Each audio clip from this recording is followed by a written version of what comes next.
Holidays வந்துட்டாலே நம்ம பசங்களை கையிலேயே பிடிக்க முடியாதுங்க. அவங்கள சமாளிக்க அவங்களே பக்கத்துல வச்சுக்கிட்டு இந்த மாதிரி கலர்ஃபுல்லா கிரியேட்டிவான அவங்களுக்கு ரொம்ப பிடிச்ச இதை செஞ்சு கொடுத்து பாருங்க.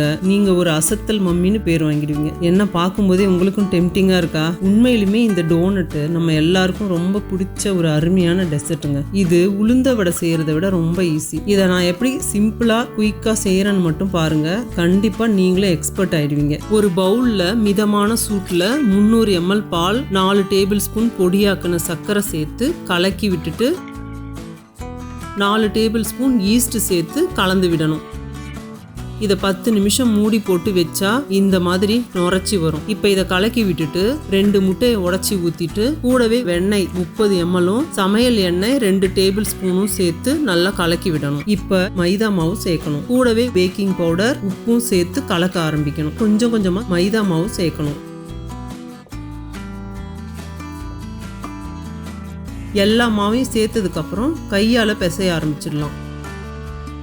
இந்த அளவுக்கு பிசைஞ்சிட்டு இப்படி நல்லா உருட்டிட்டு பவுல்ல மூடி வச்சிடணும். இந்த மாதிரி மாவு நல்லா உப்பி வர்றதுக்கு ஒரு மணி நேரம் ஆகும். மாவு நல்லா பஞ்சு மாதிரி இருக்கும். இதை மறுபடி கொஞ்சம் பிசைஞ்சு விட்டுட்டு உருட்டுற மேட்டுக்கு மாத்திக்கணும். இந்த மாதிரி நல்லா மடிச்சு மாவு நல்லா மிருதுவா வர வரைக்கும் பிசைஞ்சு விடணும். இப்போ மாவு நல்லா பந்து மாதிரி உருட்டி 2ஆ பிரிச்சு எடுத்துக்கலாம். அதையும் பந்து மாதிரி உருட்டி 1/2 இன்ச்சு தடிமன் வர வரைக்கும் நல்லா மாவை தீத்தி எடுத்துக்கணும். ஒரு லஞ்ச் கப்பை வச்சு நல்லா பெரிய வடை மாதிரி கட் பண்ணிட்டு நடுவுல சின்ன ஹோல் போடணும்.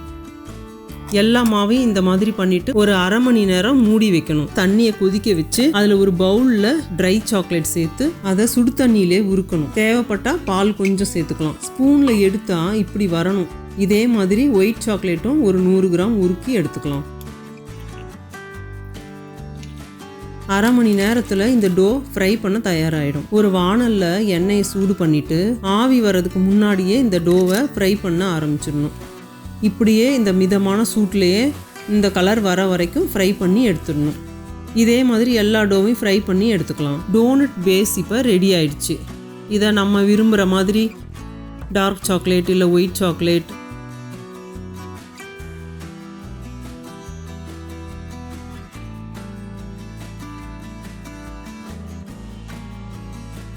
அப்புறம் ஃப்ரூட் ஜாமில் கூட டிப் பண்ணி இந்த மாதிரி எடுத்துக்கலாம். இந்த க்ரீம் ஆறுறதுக்குள்ள இது மேலே அழகான டிசைன் இல்லை கலர்ஃபுல்லான டாப்பிங் சேர்த்தா கடையில் வாங்குற மாதிரி அருமையான டோனட் சுவைக்க தயாராகிடும். இந்த டோனட் செய்கிறத பற்றி நீங்கள் என்ன நினைக்கிறீங்கன்னு கமெண்ட்டில் சொல்லுங்கள். உங்களுக்கு பிடிச்சிருந்தா ஃப்ரெண்ட்ஸுங்களுக்கும் ஷேர் பண்ணுங்கள். நன்றி.